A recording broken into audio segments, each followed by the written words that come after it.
Good morning, जय श्री कृष्णा। कैसे हो आप सब? चलिए मित्रों, हम बात कर रहे थे स्वर्णिम भारत की, जहाँ पर हमने महाजनपद के बारे में पढ़ा था और थोड़ा बहुत मौर्य साम्राज्य के बारे में पढ़ लिया था। तो उस समय मगध के ऊपर गणानंद का शासन था और उसको हरा करके चंद्रगुप्त मौर्य था मगध का शासक बना और एक नवीन राजवंश स्थापित हुआ था भारत में, मौर्य वंश। उसी के बारे में पढ़ने जा रहे हैं।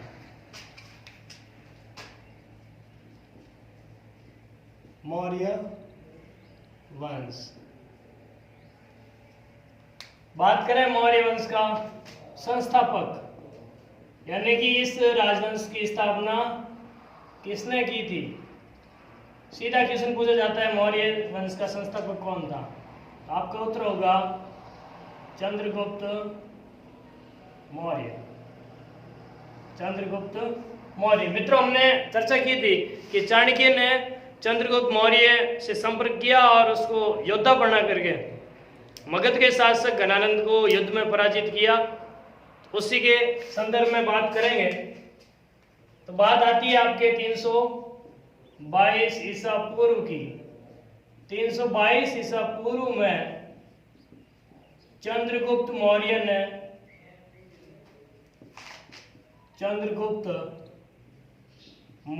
ने घनानंद को हराकर मगध में मौर्य वंश की स्थापना की।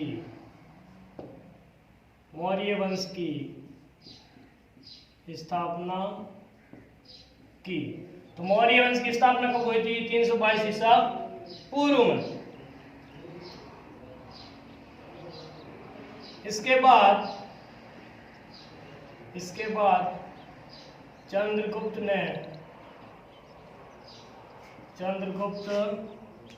ने अपने राज्य का विस्तार किया।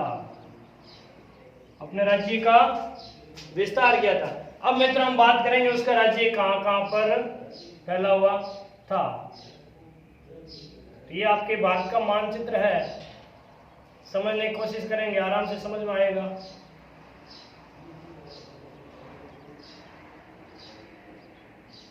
इसके माध्यम से हम लोग जानेंगे कि किस प्रकार चंद्रगुप्त ने अपने साम्राज्य का विस्तार किया था।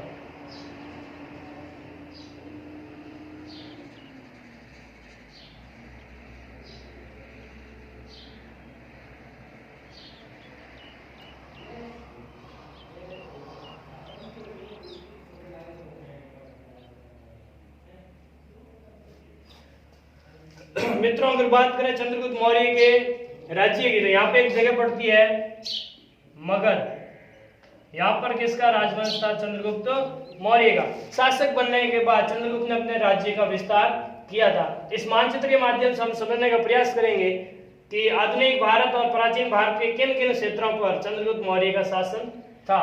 तो अफगानिस्तान के अंदर जगह आती है काबुल, एक जगह आती है हेरात, यानी कि काबुल और हेरात, अफगानिस्तान जो था वहां तक शासन किसका था? मगध साम्राज्य का। बोले तो चंद्रगुप्त मौर्य का।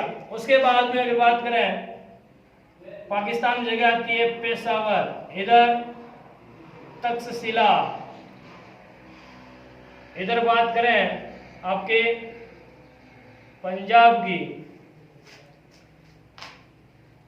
के बाद में इधर का जो आधुनिक नेपाल और ये पूरा राजस्थान।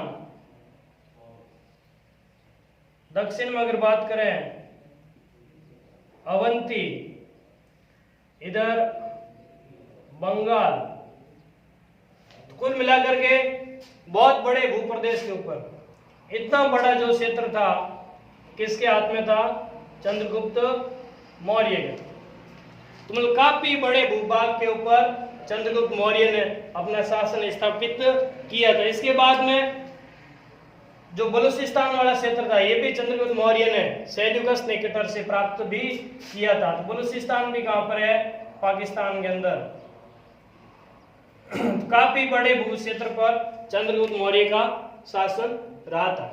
इसको मानचित्र के माध्यम से बनाने का प्रयास करेंगे। काबुल, हेरात से लेकर के बलूचिस्तान, पेशावर, तक्षशिला, पंजाब, राजस्थान, अवंती, मगध, नेपाल और बंगाल, काफी बड़े भूभाग के ऊपर चंद्रगुप्त मौर्य ने शासन स्थापित किया, अपने राज्य का विस्तार किया था। इसके अलावा चंद्रगुप्त मौर्य ने दक्षिणी भारत के ऊपर भी आक्रमण किए थे, लेकिन वहां से ज्यादा सफलता प्राप्त नहीं हो सकी थी। चलिए मित्रों, बात करें आगे। तो 322 ईसा पूर्व में घनानंद को हरा करके मगध के ऊपर एक नवीन राजवंश स्थापित किया था चंद्रगुप्त मौर्य ने। उसके बाद उसने अपने राज्य क्षेत्र का विस्तार भी किया था। चंद्रगुप्त का गुरु व प्रधानमंत्री कौन था मित्रों? चाणक्य, जिसे कौटिल्य भी कहते हैं और विष्णुगुप्त भी कहते हैं। चाणक्य ने एक पुस्तक लिखी थी अर्थशास्त्र, उसके अंदर मौर्य साम्राज्य के बारे में हमें जानकारी मिलती है। बात है 305 ईसा पूर्व की। 305 ईसा पूर्व में एक महत्वपूर्ण घटना घटित हुई थी। यूनानी शासक था सेल्यूकस के साथ में चंद्रगुप्त मौर्य का युद्ध होता। इस युद्ध में चंद्रगुप्त मौर्य ने सेल्यूकस को हरा दिया था। तो 305 ईसा पूर्व में चंद्रगुप्त मौर्य ने यूनानी शासक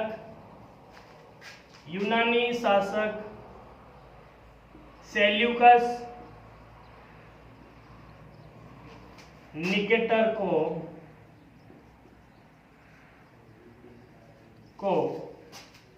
युद्ध में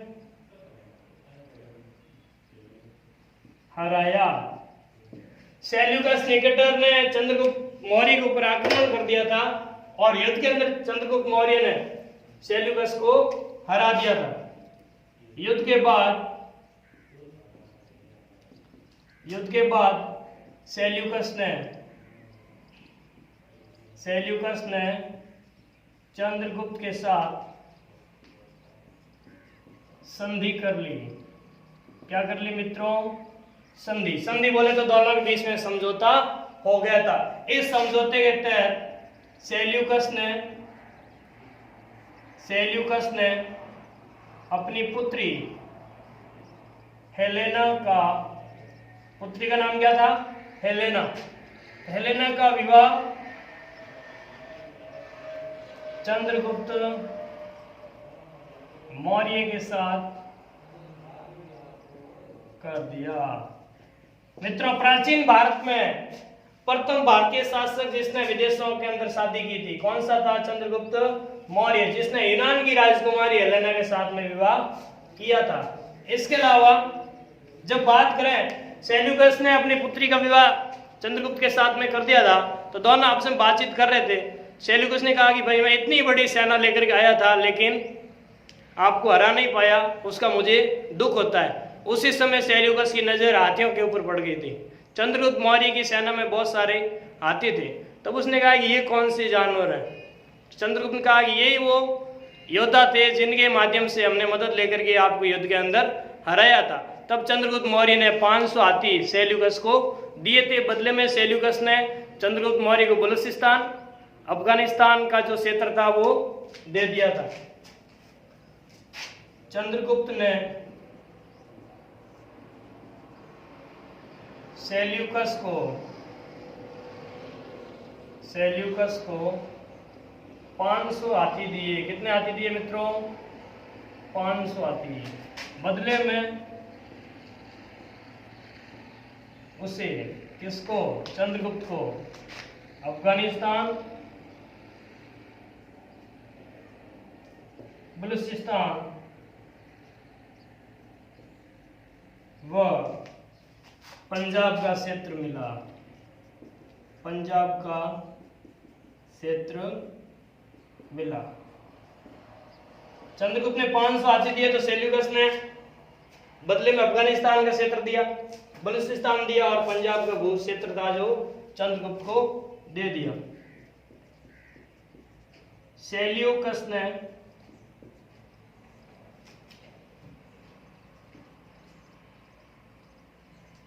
मेगास्थनीज को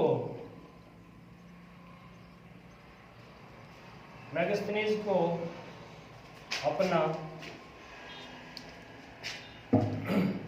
राजदूत बनाकर चंद्रगुप्त के दरबार में भेजा।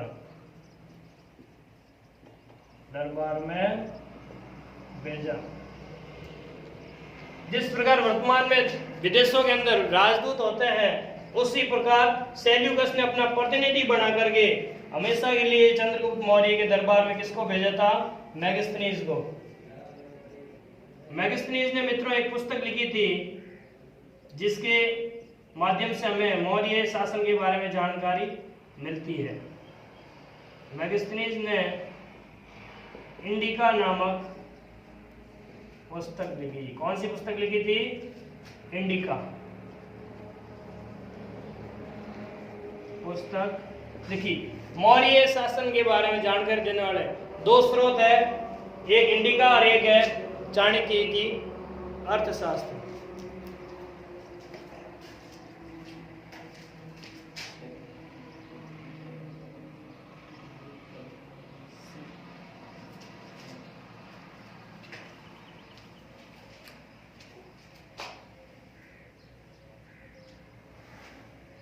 तो मित्रों अभी हमने पढ़ा था कि चंद्रगुप्त मौर्य का गुरु या प्रधानमंत्री कौन था? चाणक्य। फिर 305 ईसा पूर्व में चंद्रगुप्त मौर्य ने यूनानी शासक सेल्यूकस निकेटर को हराया था। उसके बाद सेल्यूकस ने चंद्रगुप्त के साथ में क्या कर ली थी? संधि। फिर सेल्यूकस ने अपनी पुत्री हेलेना का विवाह चंद्रगुप्त मौर्य से कर दिया था। किससे कर दिया था मित्रों? चंद्रगुप्त मौर्य से। उसके बाद में चंद्रगुप्त ने सेल्यूकस को 500 हाथी दिए थे। बदले में सेल्यूकस ने उसे अफगानिस्तान, बलूचिस्तान और पंजाब का क्षेत्र दिया। फिर सेल्यूकस ने अपना दूत बनाकर के मेगास्थनीज को चंद्रगुप्त के दरबार में भेजा और मेगास्थनीज ने कौन सी पुस्तक लिखी थी? इंडिका। आगे बढ़ते हैं।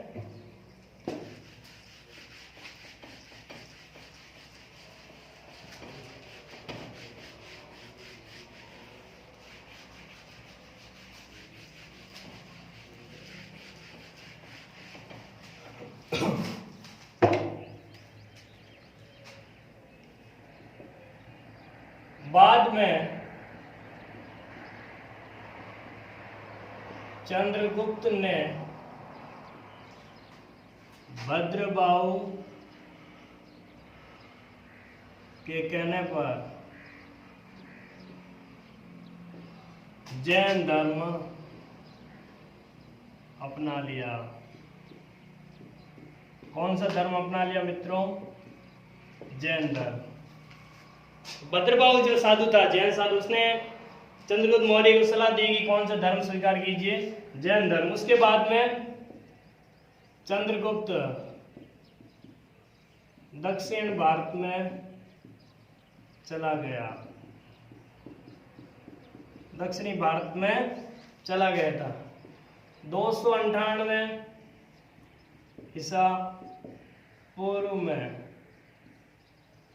श्रवण बेलगोड़ा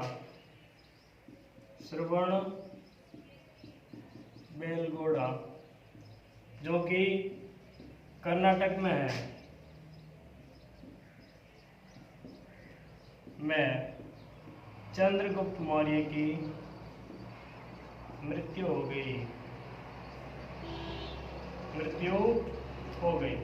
तो चंद्रगुप्त मौर्य की मृत्यु कब हुई थी? 298 ईसा पूर्व में। कहाँ हुई थी? श्रवण बेलगोड़ा। कहाँ पर है? कर्नाटक में है। इसके बाद में इसका पुत्र बना था यहाँ का शासक और उसका नाम था बिंदुसार।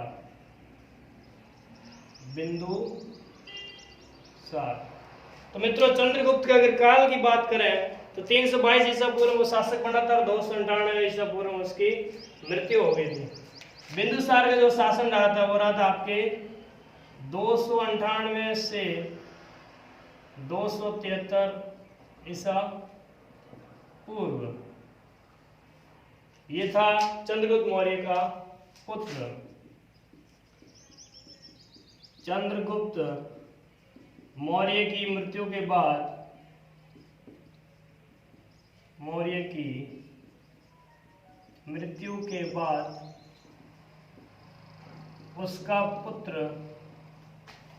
उसका पुत्र बिंदुसार मगध का शासक बना। इसने अपने पिता के साम्राज्य को बनाए रखा, यानी कि बहुत बड़े भूक्षेत्र में चंद्रगुप्त मौर्य अपने साम्राज्य विस्तार करके गया था। उस क्षेत्र को सुरक्षित किसने रखा था? बिंदुसार ने। यूनानी लेखकों ने, यूनान के जो लेखक थे, इतिहासकार थे, उन्होंने बिंदुसार को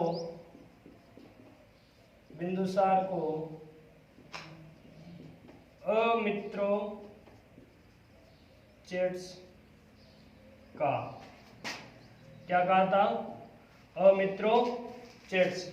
हिंदी की अगर बात करें या भारतीय इतिहासकार ने इससे कहा था अमित्रघात, दुश्मन के साथ में घात करने वाला राजा। किसे कहा जाता है? बिंदुसार को। इसके आगे जो यूनानी शासक था, यूनानी शासक एंटियोकस ने डायमेकस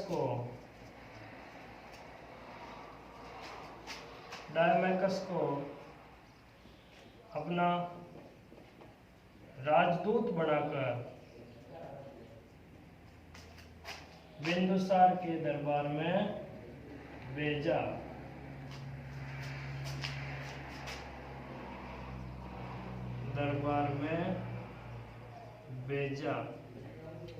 तो बिंदुसार किसका पुत्र था? चंद्रगुप्त मौर्य का। चंद्रगुप्त मौर्य की मृत्यु के बाद 297 ईसा पूर्व में शासक कौन बनता है? बिंदुसार। फिर इसने अपने पिता के साम्राज्य को बनाए रखा था। बिंदुसार को यूनानी लेखकों ने क्या कहा था?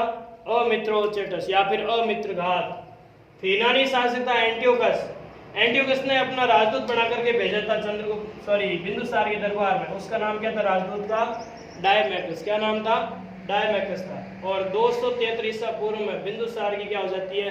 मृत्यु। महान मौर्य शासक अशोक का पिता कौन था? बिंदुसार था। आगे बढ़ते हैं।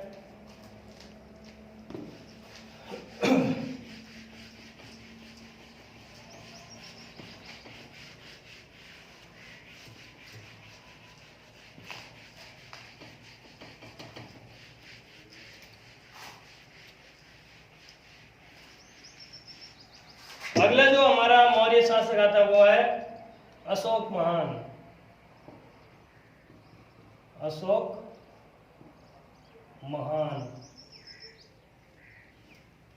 अशोक महान की अगर कालक्रम की बात करें 269 ईसा पूर्व से 232 ईसा पूर्व, ये जो समय था, इस समय मौर्य शासक कौन था?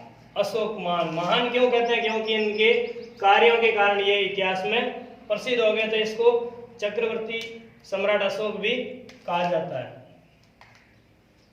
अशोक था बिंदुसार का पुत्र। किसका पुत्र था? बिंदुसार का। शासक बनने से पहले अशोक ने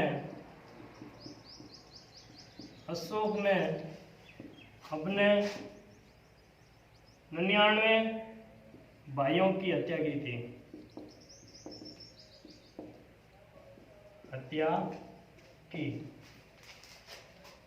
बिंदुसार अपने सबसे बेटे पुत्र सुसीम को राजा बनाना चाहता था, लेकिन बनना कौन चाहता था? अशोक। बिंदुसार की मृत्यु हुई थी आपके 273 ईसा पूर्व में, जबकि अशोक कब बना शासक? 269 ईसा पूर्व। ये जो 4 साल का कार्य था, जो 7 साल का गैप था, इस समय अशोक ने क्या किया था, अपने 99 भाइयों की हत्या की थी। उन सभी को मार करके अशोक क्या बना था, मौर्य वंश का शासक। इतने घिनौने कार्य के बावजूद भी अशोक भारतीय इतिहास में क्या कहलाता है, अशोक महान। तो उसके बारे में भी आगे चर्चा करेंगे।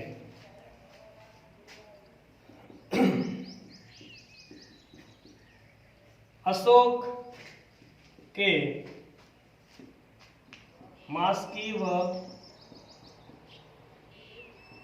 गुजरा अभिलेखों में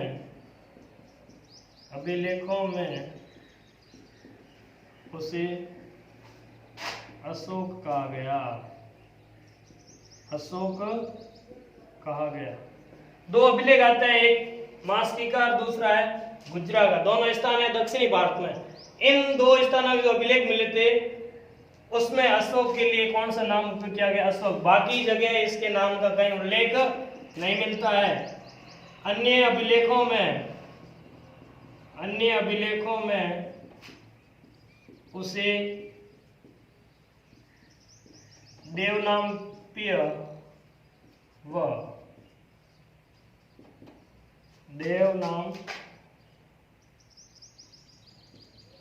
दसी कहा गया। अन्य जो अशोक के जितने भी अभिलेख मिले हैं उन सभी अभिलेखों में अशोक के लिए नाम कौन सा उपयोग लिया था, देवनाम्प्य, यानी देवताओं को प्रिय लगने वाला या देवताओं का प्रिय। अगला था दूसरा जो उपाधि थी इसकी, देवनाम्प्य दसी, देवताओं को प्रिय दिखने वाला। तो देवताओं को प्रिय, देवताओं में प्रिय दिखने वाला किसे कहा गया है, अशोक को कहा गया।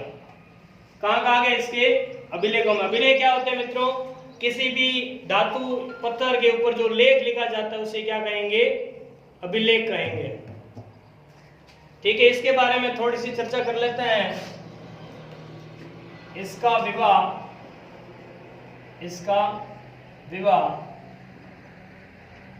विदिशा की राजकुमारी महारानी देवी के साथ